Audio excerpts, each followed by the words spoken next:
What's up, you guys, and welcome to my channel, Country Conversations with DVD. I was over there with Ty the other day, and she was telling me to add the Country Conversations or something else to my handle because, a lot of people had the DVD and way more than I thought when I picked it. So I had to change my name, and she was like, well, maybe you should add like something else to your title since you do current events. Talk about what else you do. So I, add the Country Conversations because that's also, what I add to my name. I thought that was a little long, but if that's going to distinguish me between her and that makeup lady who has millions of followers, then I'll do it because my people are getting tired of searching me. You all are watching the videos. When you put in a link, it doesn't offer you the subscription unless from another site, unless you are signed in. And when you sign in, you have to search. But that's neither here nor there. You all are watching, so get the likes up. Now, as far as Carlos shows, I love Love and Happy Marriage Huntsville, and I wish he would promote Bell Collective more because I thought Bell Collective was coming back on the 15th. It's coming back this upcoming weekend. Now, like, we support our Mississippi people. We support the Twin States, anything that comes out of these two states, because, we get so much backlash in the media. We are going to support. I never considered going to a PWI, but when Mississippi State girls, and they have a really good basketball team, when they go to the Final Four and they've been to the Final Four and all that good stuff, we support here in Mississippi. We support those girls regardless. And even if Ole Miss goes to any type of finals and stuff like that, we support them too. Now, I'm just speaking on Ole Miss because, of their history in the state. I'm not a fan of them at all. But if they did something like what the task that Mississippi State took on and went to the Final Four, I support them too because we support Mississippi. Get that show out there. I'm not just saying that because those are my state homegirls. I'm saying that because it's a good show. Now, the show starts off Love and Marriage Huntsville. This is what I'm on. And the name of the episode is Innocent Until Proven Kiki. This show is heavily concentrated on Kiki without Kiki having any knowledge that these people are talking about her. And it opens up with Tiffany with her baby latched onto her messy boob. Messy Tiffany. I meant to call her Missy, not the boob, but just the whole Tiffany is messy. And Mel, it comes over and she's the first to see the baby. She holds the baby, and instead of talking about the baby reveal initially and all the things that she has going on, she talks about Kiki and Crime Stoppers. Yeah, I feel like Kiki is messing with our brand, and Mel is like, I don't remember her being found guilty of anything. Well, I don't want us to be like around things like that because, she was all in a getaway car and whatnot. Well, Miss Tiffany, Messy Tiffany, in my Kim Kardashian voice, you are the least branded on this show.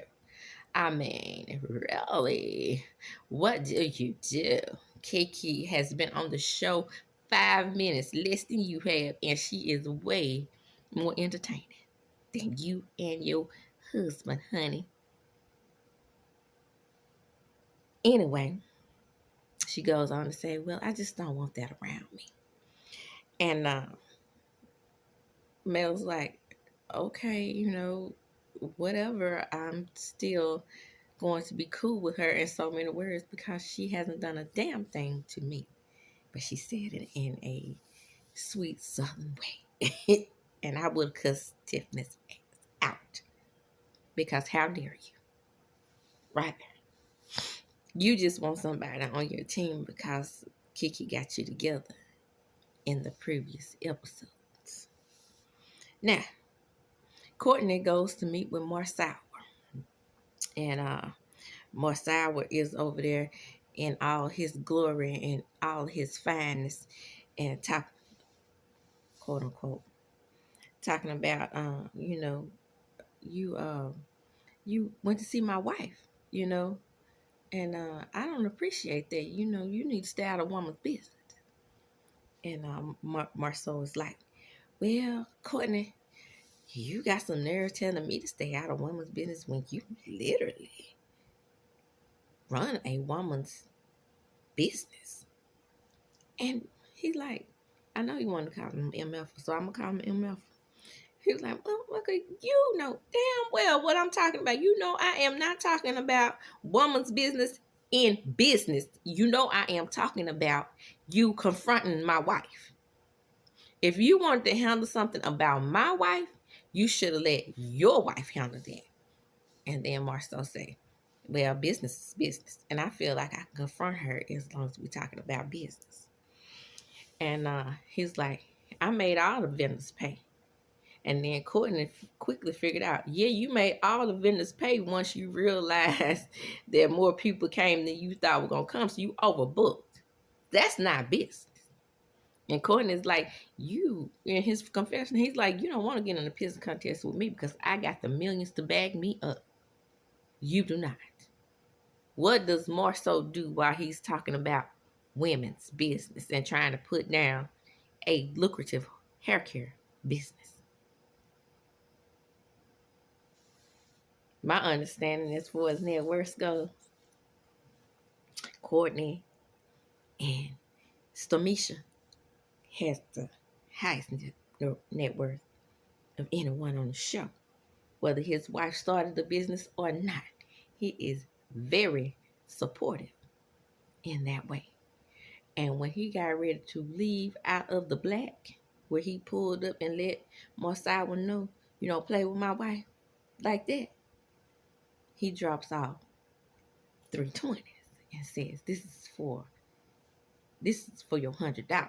This is for your waitress, your bartender, not you. And then he said, that's only $60. And then he dropped off another couple of 20s to let him know, bitch, I don't play that. I got this. And walked out. And the next thing, Kimmy goes to see old Tisha. Hi, girl. I'm so happy to see you. How are you doing? And Kim goes on to say she's through chemo and she's going to only be getting doctor's visits. Now she's through chemo and radiation.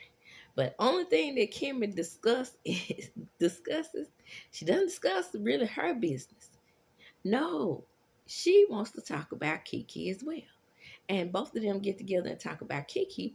But before that, Kim is also being messy because she mentions the Black Expo and how they got into it at lunch and she really didn't like it. But never once does she mention that she's also disappointed in them having to pay the $100. But she goes on and lets Tisha talk. Well, I hope Kiki ain't back on that stuff. Did you see her on Crime Stoppers? I hope she ain't back on that stuff because I can't help her no more. And then Kim goes on to say, neither can I because Maurice is not that kind of lawyer. That's your cousin, girl. And I know y'all are not on best terms, but you know her car, you know her kids. Were those her children? The picture looks like Kiki, but me as a Black woman, I know that it's been many, many times that these women, Karens or whatnot, will accuse you of something. Quick story right down here at the Silver Star. I was in line getting my own finances. And a Karen pulls up behind me and she's talking about I stole her money out of the ATM machine. ATM machine with plenty of cameras around. But what happened was her money didn't come out because there was something wrong with the ATM machine. And even though she was behind me, she had been in front of me. And when my money came out, she said that was her money. And I said, lady, the easy way to solve this and not call security is how much you were getting out. And I held up 220s. And she says, I was only getting out $100. And I held up the 20s again. I said, use your common sense, lady. I only have $40 here. But for about 20 minutes to get her way, she called security anyway. So it's oftentimes that we are accused of things that we don't do.